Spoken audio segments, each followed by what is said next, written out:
Good morning. Welcome to the Humanist Community Sunday Forum. For those on Zoom and those joining us here at the Mountain View Senior Center, my name is Alex Havasi. I'm Vice President of the Humanist Community. Humanism is a reality-based philosophy of life. No, this is not written properly. Oh, well. We value reason, fairness, honesty, respect for others, and we use science and reason to acquire and apply knowledge. If these words describe your thinking, we invite you to become a member of the Humanist community by going to our website. You can find about upcoming forums and other events at our website. And please help us to present these forums free to the general public by contributing to the Humanist community at our website, www.humanists.org. Today, Ben Wade is here to tell us about critical thinking. Ben will discuss the definition and the skills involved in critical thinking. Ben has a master's degree in critical thinking from the University of Massachusetts in Boston. So please welcome Ben. Thank you. Thank you, Alex. It's really a pleasure to be here. And I'll have to say that I haven't been to a humanist meeting in a while, but I certainly am a humanist. I was emancipated by Bertrand Russell in my teen years and have been a humanist ever since. I'm hopeful everybody can hear me. Is that true? I think so, yes. Okay, I'm getting a thumbs up from people, so that looks good. Yeah. Whoops, okay, there's some feedback there, but okay. What I'd like to do today is, number one, since the country is in such a great need of critical thinking, we're going to talk about it. Unfortunately, this audience is probably pretty familiar with critical thinking, and this will just be a refresher, but it certainly is a good time for critical thinking. And if the first, the title slide can be put up there. Yeah, we're going to talk about humanism and its relationship to critical thinking. And certainly the time is now. If there ever was a time in this country that we need some critical thinking, it's now. I was just getting familiar with our new House Speaker, and my goodness, I wish he was here today, is all I can say. At any rate, let's get started. And the first thing I want to do is talk a little about is the relationship of humanism and critical thinking. Humanism has had its roots in critical thinking since ancient times and continues to be shaped and molded by it today. What is critical thinking and why is it important to humanism? Since humanism is a rational philosophy, it is dependent on a methodology that successfully addresses and questions problems related to the natural world. Critical thinking provides that methodology and includes the skills, the attitudes, and the dispositions that a person can learn and practice. It is important to note that critical thinking is multidisciplinary. That is, it forms the basic elements for all domains of learning. Contrary to popular opinion, critical thinking is not about the criticism of others, but it's an internal, self-directed practice of thinking according to accepted standards. The important word is standards. Intellectual standards. This is a much more difficult task and requires personal commitment, growth, and especially a softening of the ego. My thought always is the ego is the enemy of critical thinking. Just as there are standards for many purposeful activities in life, so critical thinking sets the standards for successful thinking. And we're going to go right on from there. And if we can have the next slide, please.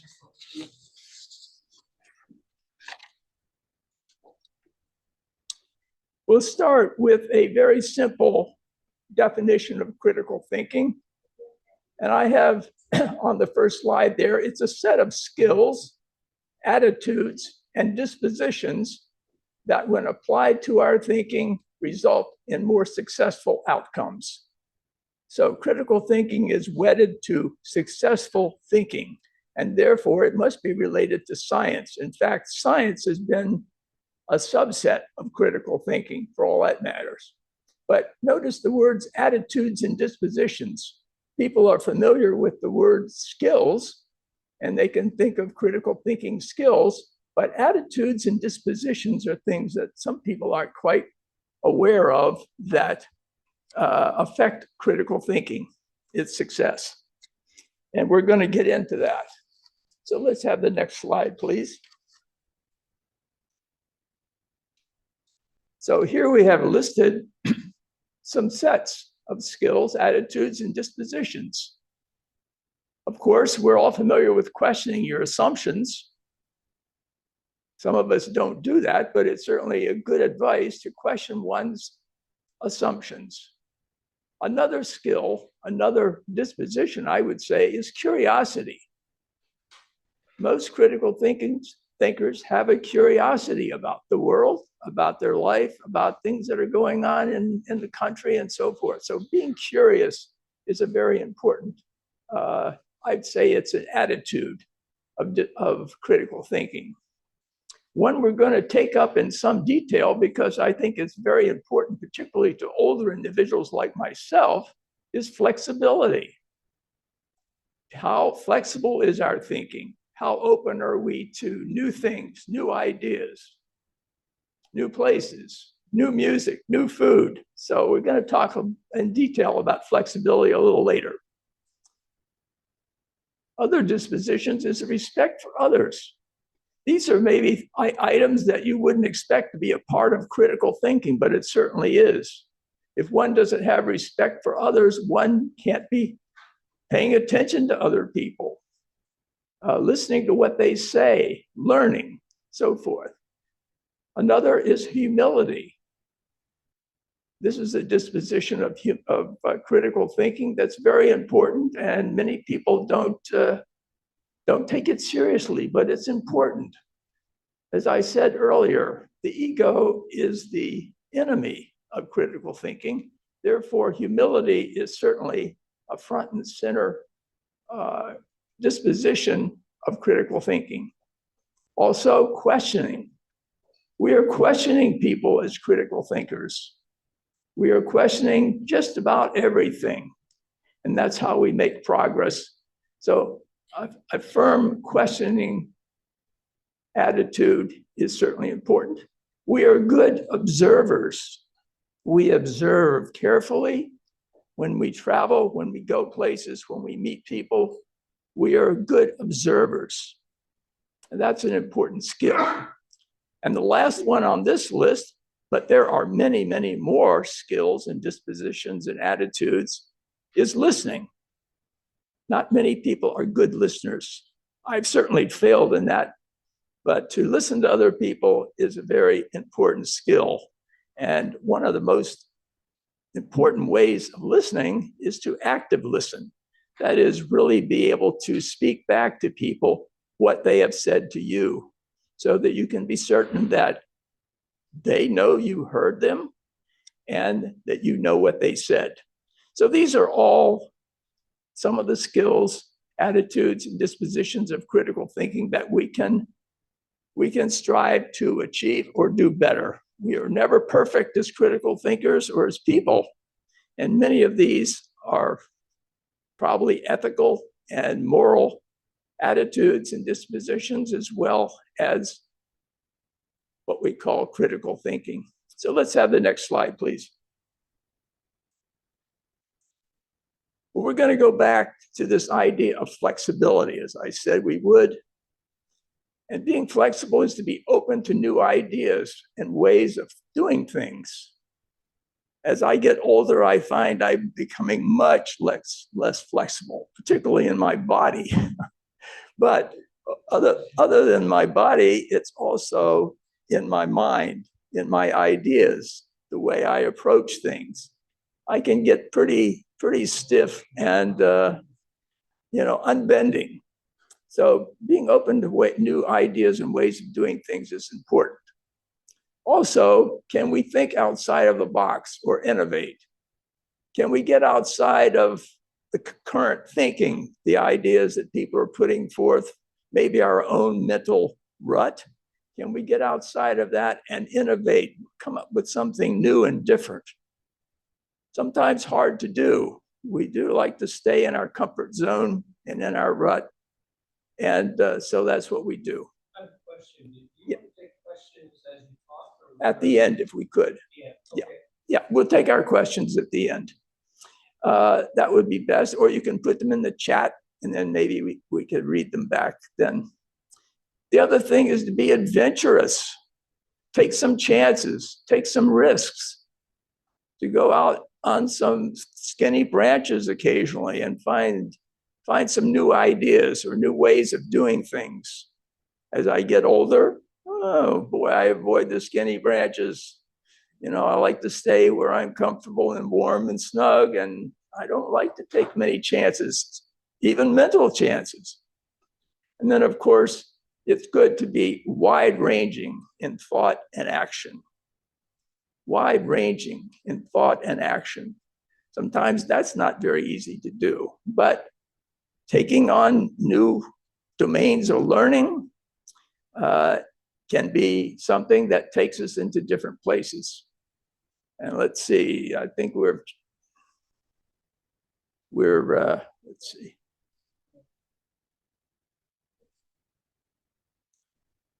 I think we should need to be back to the one after flexibility, if you can find it. Next one from there. Yeah. Okay, there we are. So now what I want to talk about now is something that was brought forth by a fellow named Sapolsky, who's a neurophysiologist up at Stanford. It's called the Sapolsky effect. And we have to really consider, are we victims of the Sapolsky effect as we age? Particularly as we age, whether you're, you know, in your 40s or 50s or 70s or 80s. The willingness to try something new or something risky fades away. I've certainly noticed that for myself, and perhaps you have noticed that in yourself. But we don't want to be victims of that. For instance, one thing I find is, oh, I avoid the new music.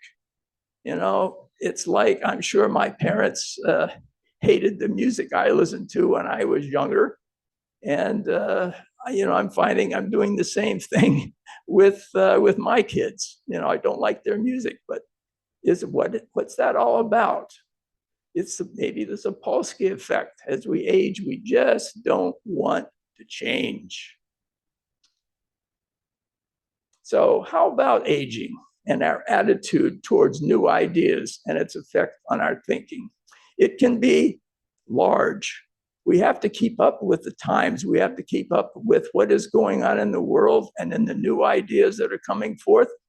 And sometimes it's a little hard to do. We just don't want to move. So let's go to the next slide. Okay, let's talk about this flexibility thing. Sometimes you can be in denial. Denial is certainly a possibility for being inflexible. You just can't see that you are being inflexible. You don't admit it to yourself, certainly not to other people. And where do I think I've failed? Where do I think I have failed in my terms of my flexibility? Where have I succeeded? Maybe I am being flexible. Maybe I've taken on a new course at school, enrolled in a course. Maybe I've read a new book that's changed my view about something. Those are all things that are important to being flexible in your thinking. Think to yourself of an example of your flexibility in thinking during the past month. Have there been any occasions where you've felt that you've been flexible in the past month? Something you've done, a person you've talked to, an idea that's crossed your path, and you've said, wow, oh, that's a good idea. I hadn't thought of that. So being willing to be flexible in your thinking is very important. And now we're going to consider how I will improve flexibility in my thinking. How will we do that? So look at those different things that we've listed there and consider how you will improve, because that's the name of the game, is constant improvement. Okay, let's go on to the next slide, please.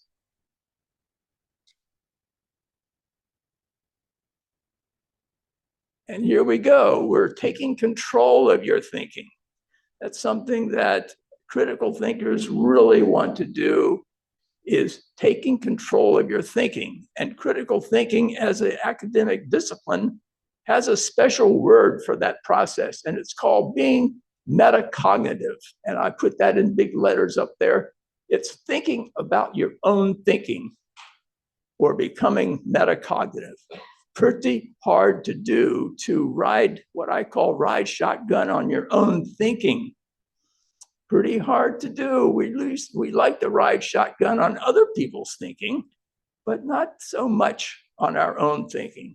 So there's a challenge for you right there. And another way is diminishing the ego. As we said earlier, the ego is the enemy of critical thinking. So let's try to tamp down the ego a bit, not let it take control of our thinking. Adopting intellectual humility. I think we mentioned that earlier in our list of skills or attitudes. Avoiding self-interest. My goodness, self-interest rules the world, it seems. It's hard to do. People are generally thinking about number one, me, etc. But that doesn't help us in our thinking, doesn't help us in our fairness and justice to others. It doesn't help us certainly in diminishing the ego. So, that's something to really be aware of, avoiding self-interest. Also, becoming curious. Wow, it's so wonderful. Don't you love to watch very young children? They're curious about everything. They just want to see, they want to touch, they want to understand anything and everything. And so don't lose your curiosity. That's an important trait, an important factor of being a critical thinking. And then, as we mentioned before, becoming an active listener. Really pay attention and listen to other people. Because when we don't listen, guess what? We get stuck in our own head. We get stuck in our own ideas and ways of thinking about things. So it's important to pay attention to other people, becoming an active listener. Next slide, please. And here we come with this title at the top. The time is now for critical thinking. Boy, if there was ever a time that critical thinking was important, it's now. My goodness, what's going on in our Congress, what's going on people who are saying that we have alternative facts and so forth are really difficult to hear, but it's happening. And so critical thinking is necessary. We need to have it. We need to have it personally, and we need to have it in our culture. And look at the things that are impinging on us now that are harming critical thinking. The social media. Any Tom, Dick, and Harry can get on and say anything they want. And they have an audience of millions of people, perhaps. So, and then on top of social media, we've now moved into artificial intelligence. Artificial intelligence is going to be very difficult to oppose in terms of critical thinking. There will be people that will misuse it, will propagate lies, half-truths, fiction, but for their own purposes. We now have lots of demagogues in politics.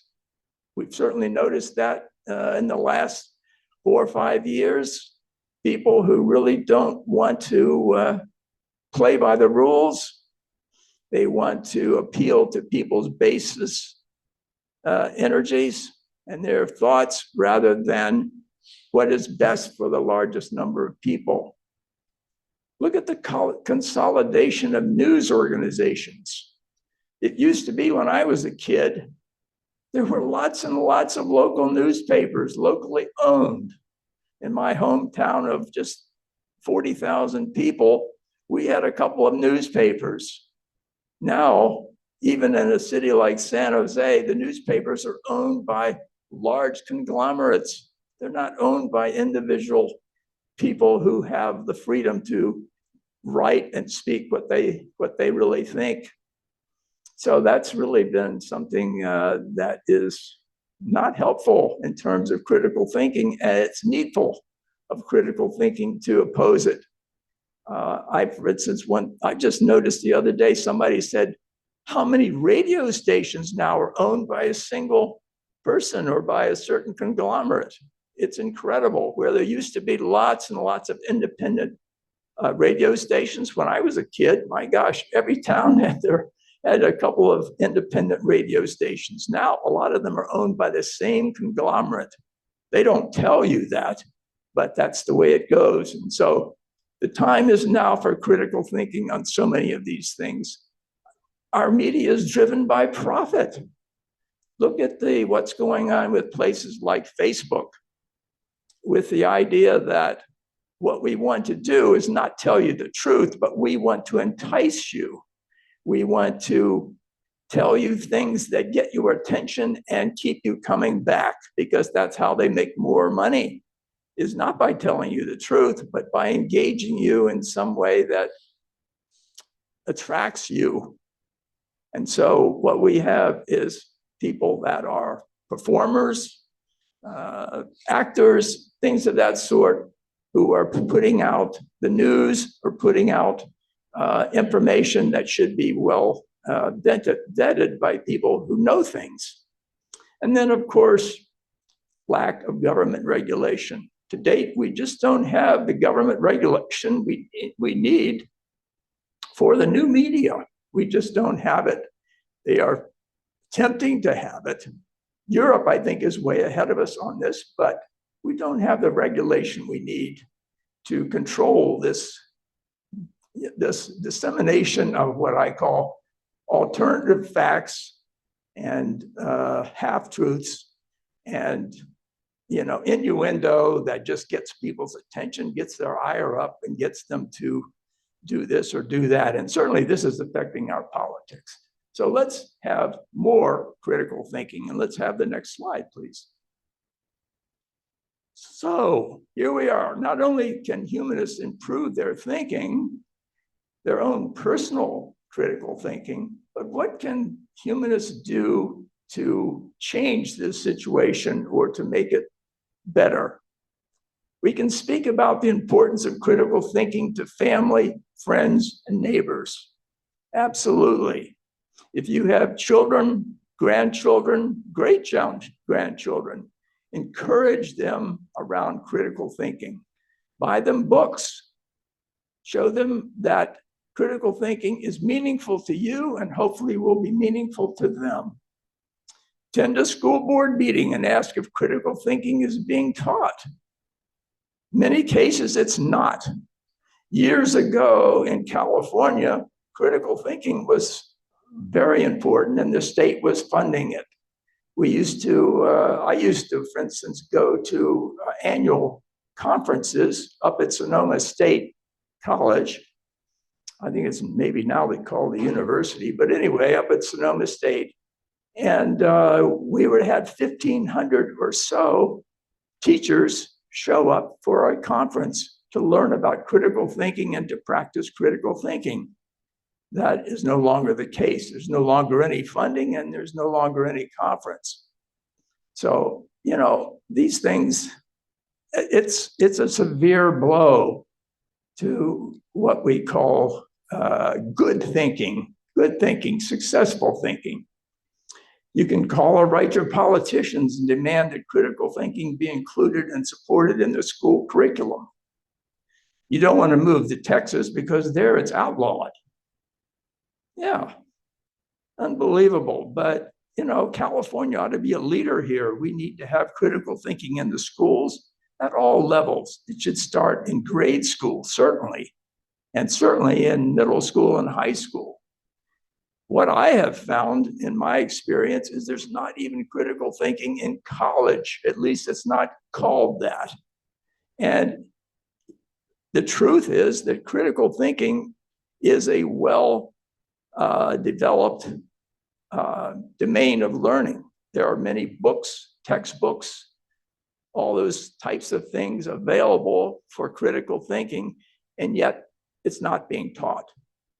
And that's particularly true, I think, in colleges. Some small colleges do it, but the major universities, they say, oh, we don't teach critical thinking overtly. We teach it, it's part of our courses. We teach science, we teach technology, blah, blah, blah. Critical thinking is involved there somewhere, but the truth is that it's not. You're not given the overt vocabulary that you need to be a good critical thinker. So at any rate, one of the last things you can do is model critical thinking skills in your daily life. That's something we can all do. We have control over that. Certainly makes sense to do that. So model critical thinking in your daily life. When you're at dinner with other people, when you're at home with family or friends or traveling, model critical thinking. And let's have the last slide, or more that humanists can do. Well, here are some things we can also do. Buy and donate books to schools and libraries for any age group that support critical thinking. Yes, and just for your information, I brought a few things today that you can take a look at. Here's a book that I bought recently on Amazon. It's a small book. It's called The Miniature Guide to Critical Thinking. You can purchase that. You can give it to a library. You can give it to any of your family or friends that might be curious or interested about what critical thinking is. So you can take a look at that. It's up here. The other thing I'll mention is just to show that critical thinking is an academic subject that's well developed. Here's a book, here's my Bible. It's called Critical Thinking, What Every Person Needs to Survive in a Rapidly Changing World. And it's by Richard Paul. Richard Paul has passed away, but his spouse now runs the critical thinking foundation, I guess it is, the Critical Thinking Foundation. It's listed up here. And anyway, this book is, for instance, is no longer in print. I wonder why. Probably not much demand, but at any rate, in other words, support the Foundation for Critical Thinking. That's the group, that's the organization I was thinking of. They have both books, they have pamphlets, they have courses, they have all podcasts, they have all kinds of sometimes, in fact, a lot of them are free, where you can go online and get good information on critical thinking from people that have studied the subject and are good teachers of it. And that's their address. It's in Santa Barbara, California. And that's their URL, www.criticalthinking.org. So check on it. It's important. It really is important, certainly in this time and date. So I think is that the last slide? Yeah, here you go. If humanists don't support critical thinking, who will? Nobody. It is up to humanists to take the lead in promoting and practicing critical thinking, for sure. So I'll take questions if they're available. Thank you, Ben. When you were talking about especially discussion skills and talking with other people, I found one of the things that I've realized is a problem with me is I'm really good at sarcasm. It's a skill I honed among the family, and it's good among friends, but if you're talking with someone who disagrees with you, you've got to tone that down. Yes, sarcasm maybe doesn't make friends and encourage people to share things with you if you're going to use sarcasm. You maybe use it with people you know intimately or understand your desire and your skill at sarcasm, but to use People who it, agree with you. to use it openly, yeah, people that agree with you, yes. Zen. Yeah, Ben, thanks for the presentation. I'm not a student of critical thinking, and so I do not know what its sort of academic definition is and how, how expansive it is. But personally, to me, critical thinking is first and foremost logical thinking. And that's something that I didn't see on your slide at all. Can you explain that? Sure. Well, logical thinking is is certainly a part of it. It's a result of it. But the reason I didn't include it is because I wanted people to understand that critical thinking as a subject, as an academic understanding and a practice is much wider than just using logic. That was my main purpose, is to tell people that there are attitudes and dispositions. I call it almost ways of being, personality traits, etc., that encourage people or allow people to become better logical thinkers. Because without those foundational traits of curiosity and things of that sort, humility, honesty, that's not very it's not very true that you're going to become a great logical thinker either. But logical thinking is certainly a part of it. In fact, I think I mentioned early on that science itself is a subset of critical thinking. So there would be a lot of logical, a logical part of critical thinking would be with science. Okay, Jerry. No, actually, there's somebody else on. Oh, sorry, Marie. I'm reading this book called Coddling of the American Mind by Jonathan Haidt and Lukianoff. And he is very concerned about what's going on in the colleges and the extremities of thinking that go on with not much in the middle.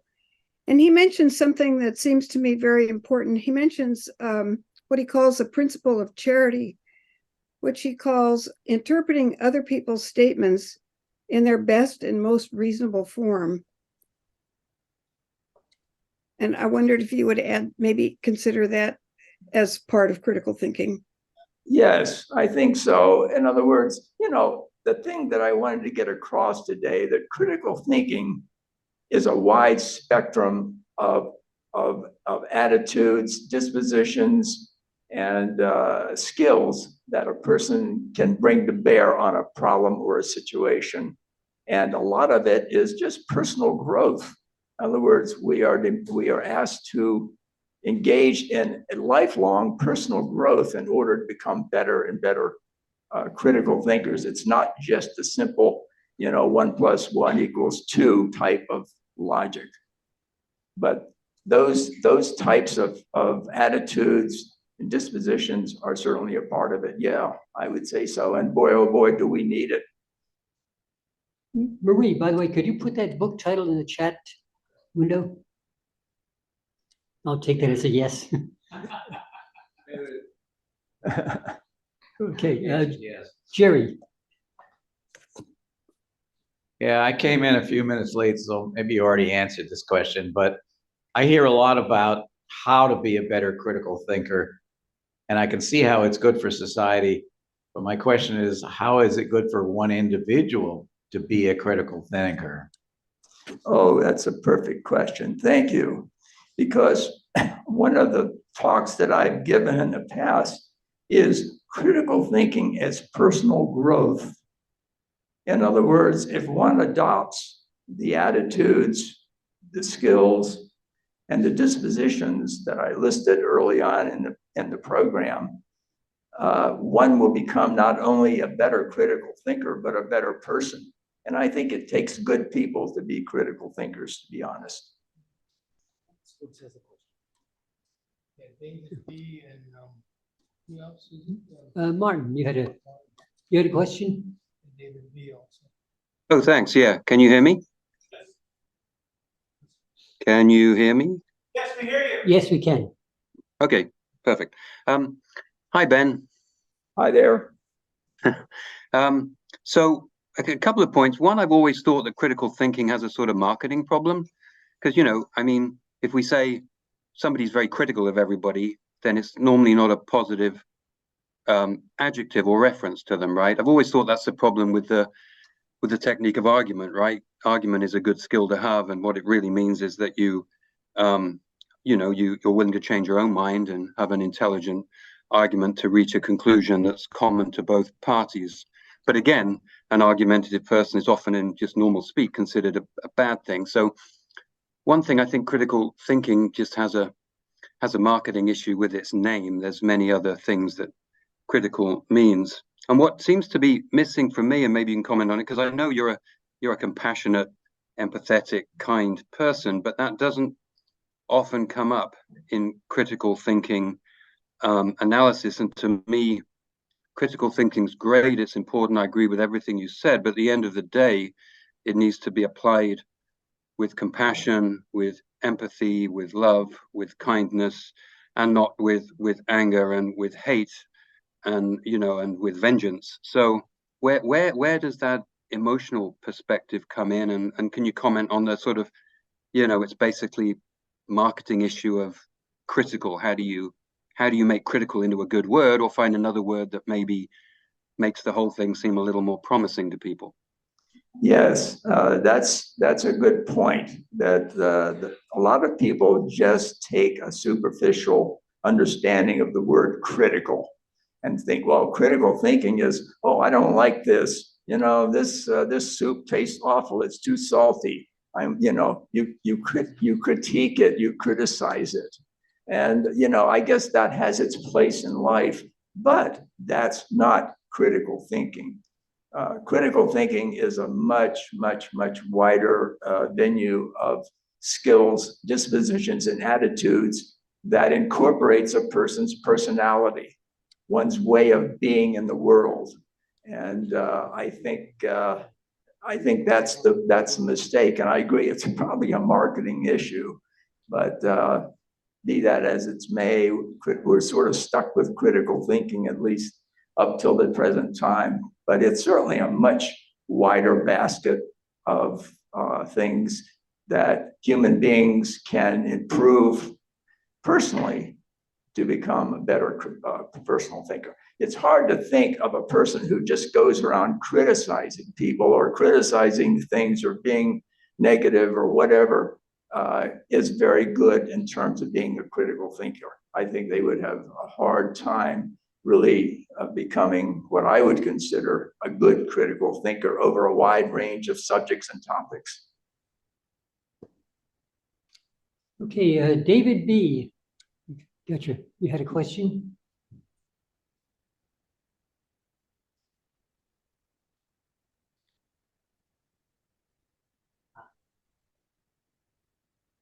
Yes.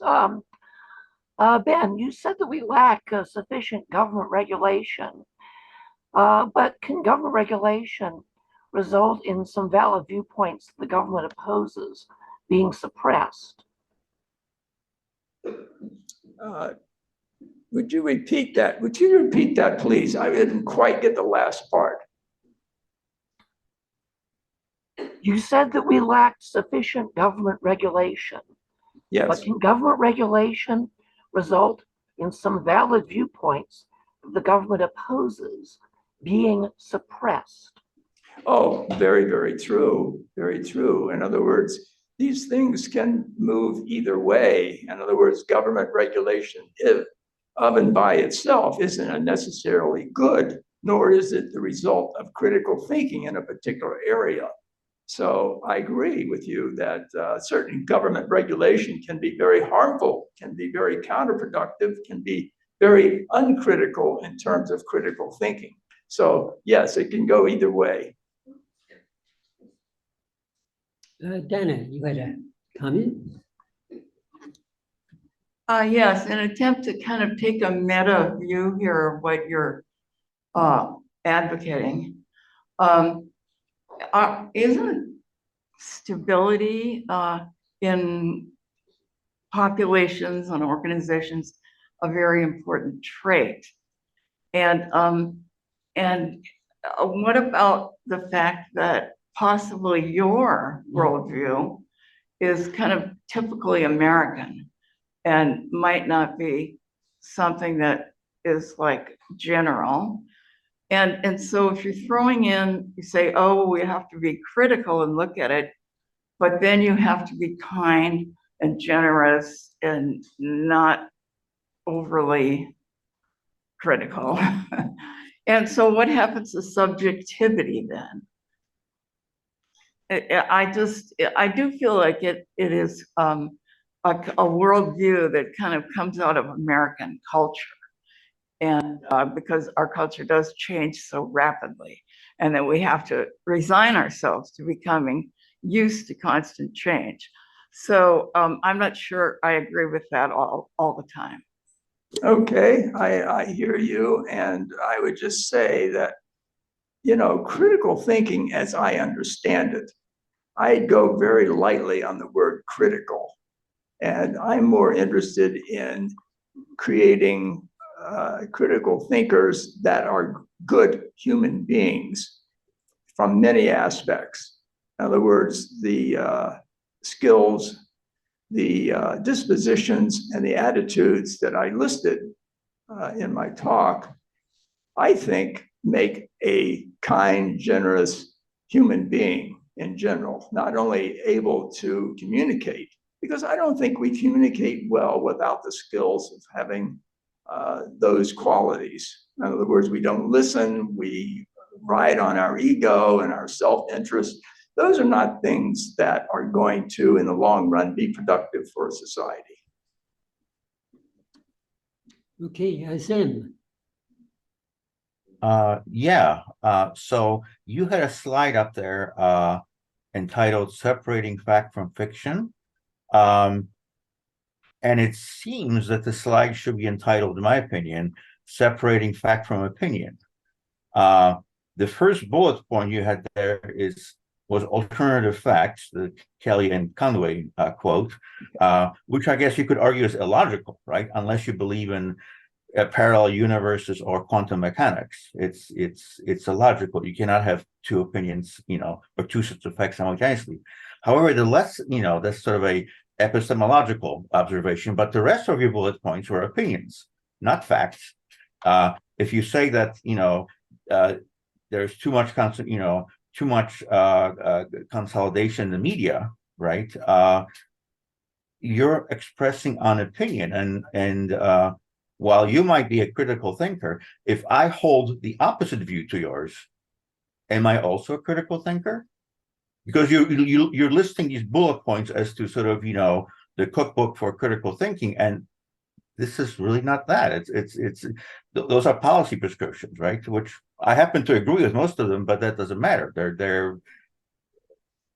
You cannot elevate them in some way as being, superior to, let's say, the opposing viewpoint, right?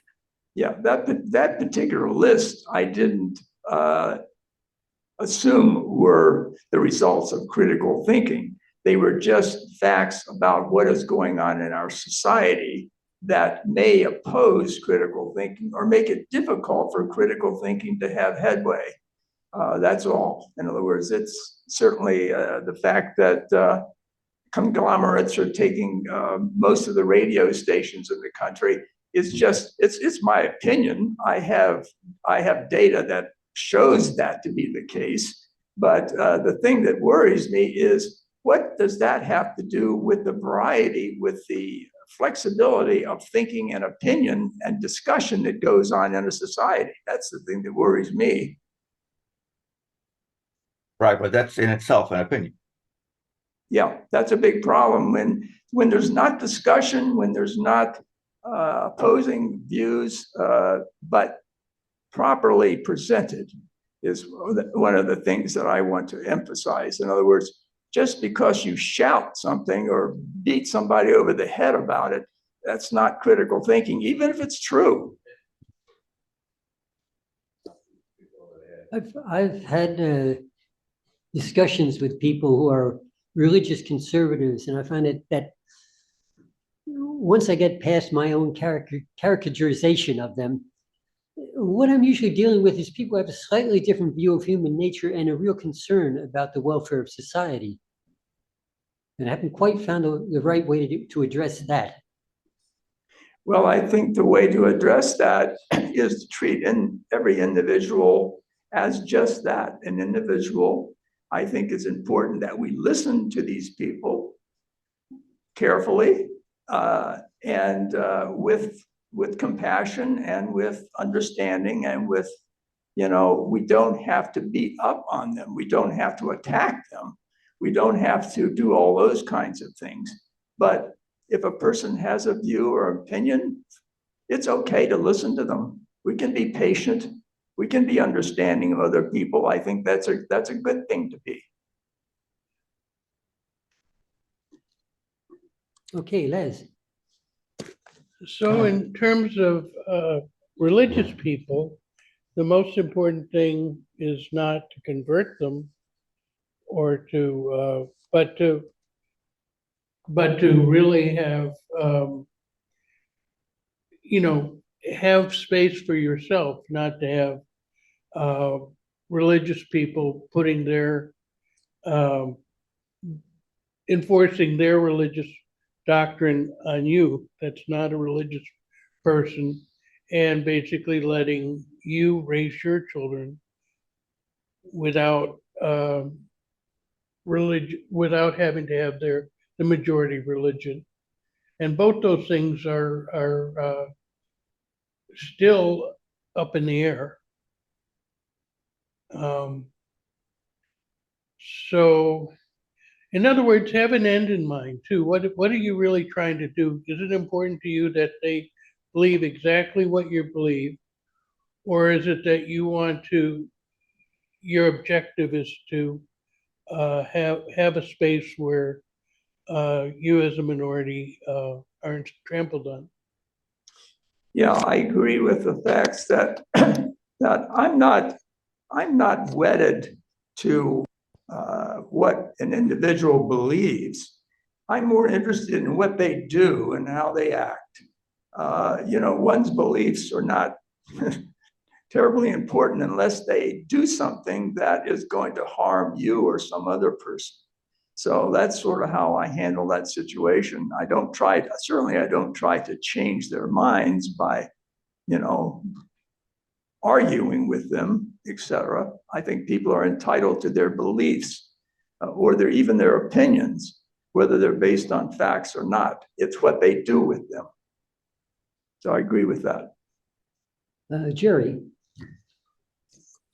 Yeah, a couple of points. The first one is, I don't think I heard the word democracy, and I think a lot of the troubles on your list of troubles, a lot of those can be attributed to the lack of democracy. My second point is a lot of stuff what you're saying about how to deal with another individual who thinks differently. It's good in theory, but I have to tell you that as somebody very, very concerned about climate change, talking to a climate denier, that is very difficult, especially when I decided that maybe decide is not the right word, but when I've come to the conclusion that he is not willing to change his mind, he's really stuck. He's totally irrational about it. And then I start getting angry, and a lot of that stuff I just can't do anymore. Oh, I got it. Well, I guess the best thing to do is when you run across a person who is in what I call the intellectual rut of whatever, that we just, your chances are you're not going to be able to save them. Maybe you can help them, but you can't help them by beating up on them. Being kind or gentle or listening to them may have more influence on them than trying to change their minds. Well, I'm not concerned about how individuals think. The problem is there's so many of them that they are having an effect on what the world is doing about it, which is simply not enough. Yeah. Agreed. Yeah. The science is telling us otherwise. And, you know, it's like the guy that there was a photo in one of the news magazines during COVID. It showed this truck driver who had painted on the front of his truck in big, big letters, you know, Jesus is my vaccine. Well, you know, that is too bad for that guy. I hope he survived okay. I'm not sure I could do much to change his mind, however. You spoke about things you could do, and one of them was go to a meeting of school boards and so on. I never see them advertised. Where do you find them? They seem to be held in secret, you know? Good question. I'm sure you can find out online somewhere that, you know, if you get on Google and do the name of the city and then say school board meeting, chances are you'll probably come up with something. You might try that. This modern world, I just haven't gotten used to it. Yeah, I tell you, that's the solution I have. And now they're coming up with AI. You can even get more sophisticated. But, you know, you can ask them where it is and how to get there and all the rest. AI isn't always right. Comment is AI is isn't certainly always- not always right. That's why we have to maintain ourselves as good critical thinkers, because, boy, we're going to get inundated with lots of not always right stuff. I definitely agree with that. Oh, I'm so sorry. I forgot my point. Yeah, I have that. Ah. Yeah. No, you were probably right, whatever it was. Danielle. Hi, this is my first time here. Happy to be here. Thank you for your talk. And yeah, you had mentioned in the course of it that you didn't believe critical thinking was being taught in universities much these days. Although I recall having a young friend who was taking critical thinking about a decade ago at San Jose State. So I very rapidly did a quick search. There's at least 7 critical thinking courses being taught at San Jose State right now. So that's promising. But I took your point to heart. I mean, I think we need to be teaching this stuff a lot earlier in the course of our education. And in thinking about that, I'm a psychiatrist by trade. Developmentally, I think maybe the best time to be teaching that might be middle school and high school. Start early. I think maybe grade school kids might be a little too young. Although in grade school, of course, you can, I know that I've always been a questioner by personality, and I sometimes suffered for that from my teachers, thinking I don't respect them, or I don't think they know what they're talking about, or, but I just had a lot of questions, and it's like, why do we do things this way, or why do we do that, or, you know, and some authority figures don't like that. So maybe in grade school, teaching teachers just to be more compassionate with children who have questions, and maybe it's not a personal attack or an affront to their knowledge. But I think as with teenagers and adolescents, that's when you really kind of start getting hormonal and a lot of extreme thinking. And I think that would be a good time to teach people how to kind of evaluate their own thinking about things and asking questions and thinking about other viewpoints. Yes, well, thank you for that. And I certainly agree with you. To me, earlier is better. In other words, you don't have to teach maybe the deep stuff of critical thinking in elementary school, but certainly encouraging curiosity and flexibility and lots of the other humility, all the other things that we talked about can be useful in building a person's personality, literally, and be coming up with a personality that is going to be a good critical thinker when all things are said and done. It takes a personality, I think, in addition to logic and all those other things. Absolutely. Yeah. And it's really good to hear that San Jose State has, I hope these courses are actually labeled critical thinking. They are. I hope they are using critical thinking textbooks and are giving people the actual nomenclature and the words of critical thinking so that it's overt and clear of what they're talking about, and it's not indirect. In other words, when I went to my old university and said, gee, you know, you guys don't seem to have a critical thinking course. And they said, oh, we don't need to have a critical thinking course because it's involved in all the rest of the things we teach. And I'm thinking, oh, not really. But anyway, thank you for that. I did do the search under the keyword critical, so they are using the term critical thinking. Okay, Good to hear. Martin. Yeah, I found the wave button. So it occurred to me actually, yeah, critical thinking actually by definition is self-critical thinking, isn't it? Because thinking is an activity of the mind. So if you're just thinking and you're doing it critically, by definition, you're self-analyzing. So, and I completely agree with that.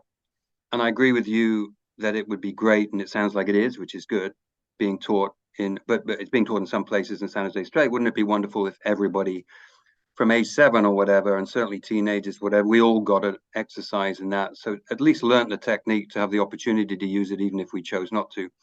You know, teenagers could certainly benefit from little critical thinking. If I do drive at 105 miles an hour today and race my friend, you know, I've got 90 years of life left. It may significantly risk that 90 years for the sake of 3 seconds of joy. Yes, you know, all that stuff.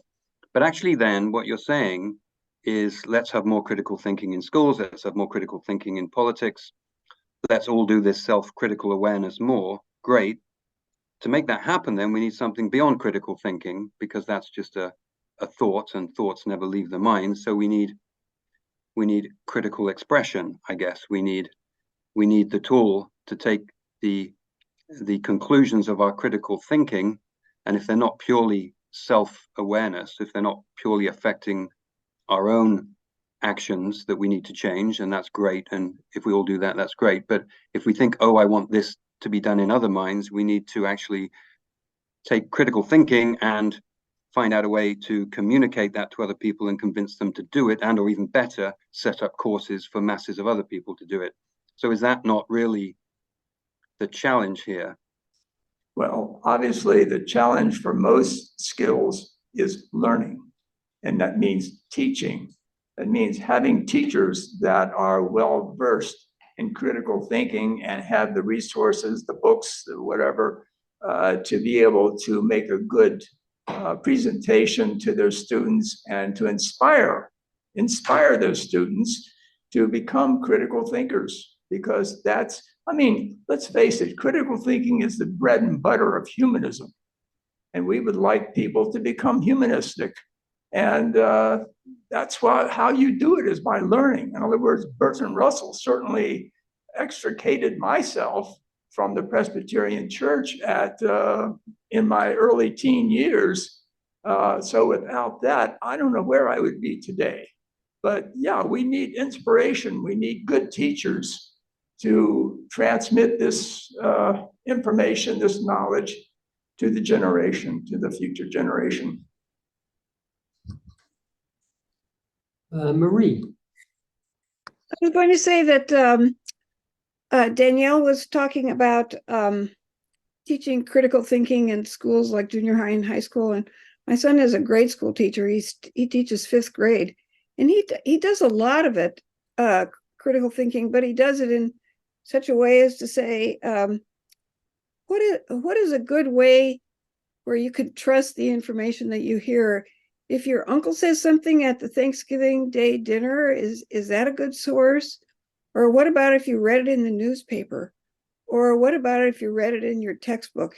And then so he throws these questions out to the classroom, and then the classroom talks about it. And I think over time, kind of over the course of a year, hearing lots of questions and talking about it in those ways, I think children actually come out more sophisticated, even in 1 year of 5th grade. So I think you can do a lot with younger children.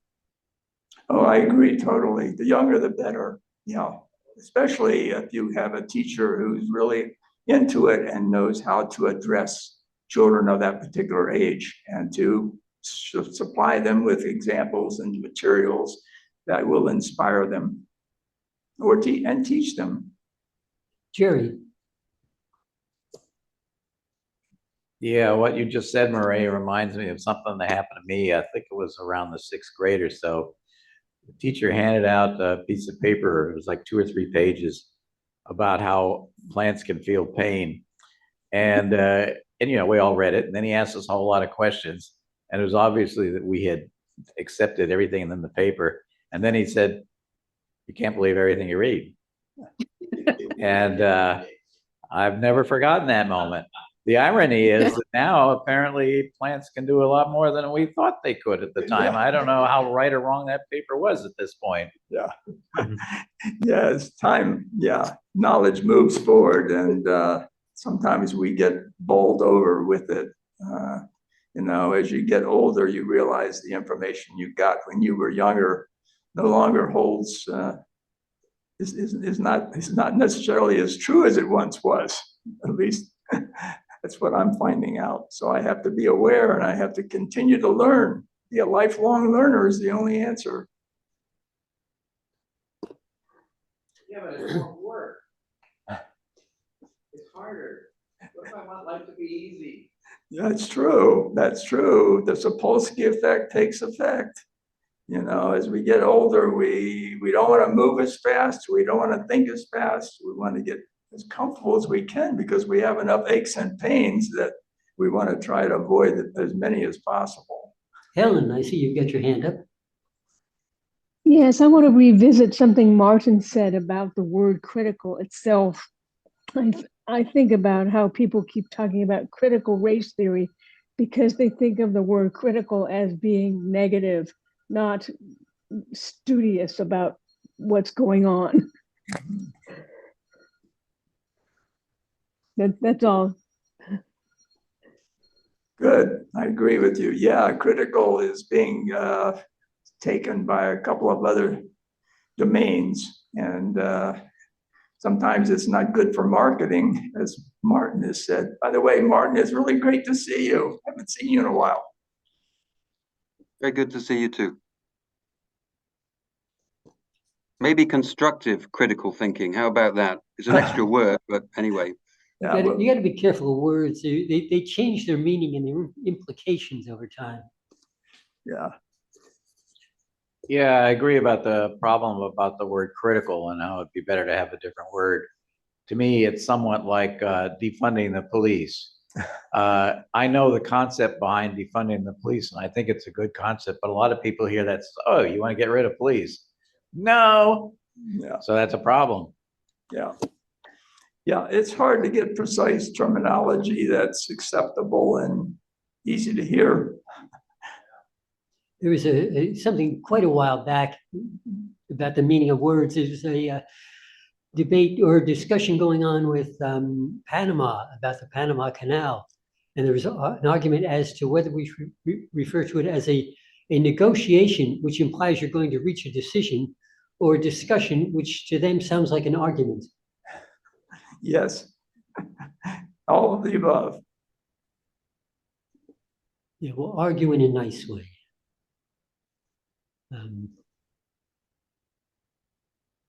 Okay, any other comments? I might call on someone. Scott, you're a likely victim. I had my hand raised. Who put it down? Oh, okay. Well, Jacob will be next, and I just wanted to say that I think it's a really good point about the word critical. You know, I remember the first time I heard it when I was like a teenager or something. I came across it in a work of fiction, and that's all it said. You know, too bad these people aren't trained in critical thinking. And then it went on, and all I could go by was these words. You know, someone's critical of me, and I don't want people thinking that way. So it'd be good PR to come up with a better term, I think. Okay. Jacob, yeah, before I end, I just want to tell people that I have not a lot, but probably enough for the people that are here in the audience to take home if you wish. It's a little brochure called Humanism and Critical Thinking, amazingly enough. It was published by the American Humanist Association some years ago, but it's still relevant. And if you'd like to have it, you can take it. I have a pile of them up here, and you can pass it to somebody who might be interested, or hand it to a young person or whatever. But anyway, they're available up here if you want one.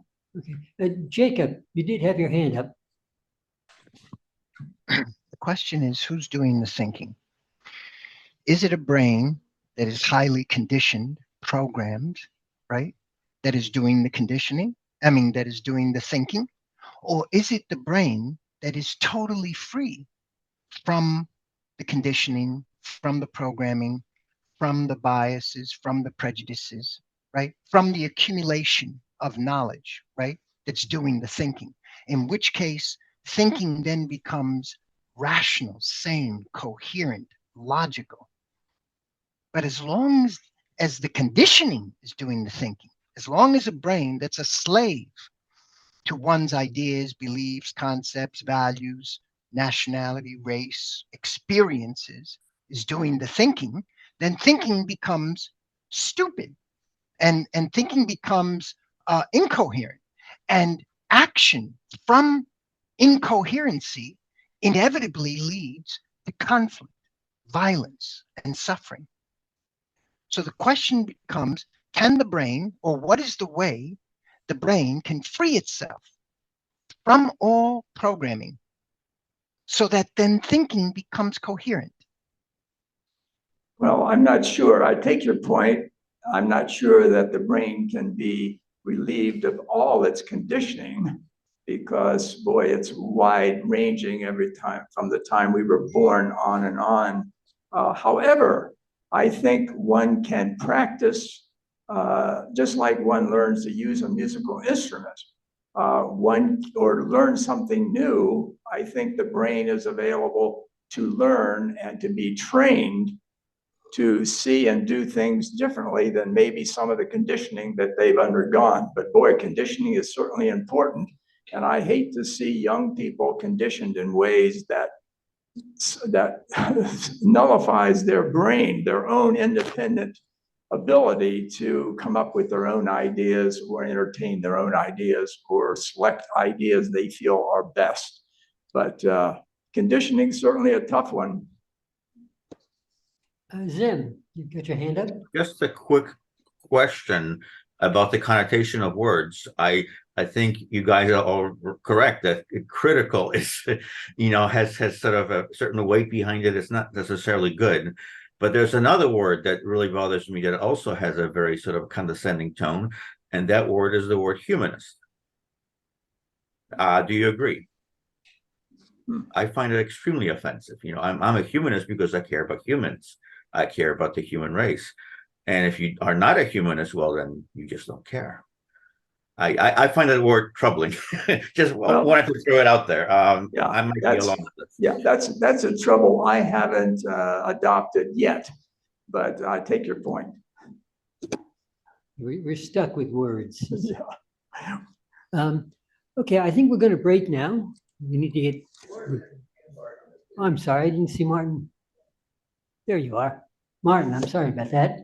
Right, I've probably spoken too much already, but just a very quick comment. Rather than adding a word, I had another idea. Just take a word, take away the word critical. How about just thinking? That would be a good start, don't you think? Yeah, well, it is thinking, that's for sure. It'd be nice to be able to narrow it down a little bit. I think the problem with that is somebody said that for a lot of people, thinking is just a rearranging of what's the word? Oh, damn. It basically biases, they don't really change it. Never mind. I'm sorry. It's thinking is a rearrangement. You really don't get anywhere. Thinking is what you do when you remember your favorite song or something. But we do all agree that critical thinking is critical to our well-being. Again, it's the word critical that seems to have multiple meanings. I remember rearranging prejudices. Rearranging prejudices is what you're going to say. Maybe. Okay, I want to thank you all for coming, for showing up on Zoom, and for you folks here. And if you were here, you could join us for lunch and you could talk about this further. Yes. Just a thought.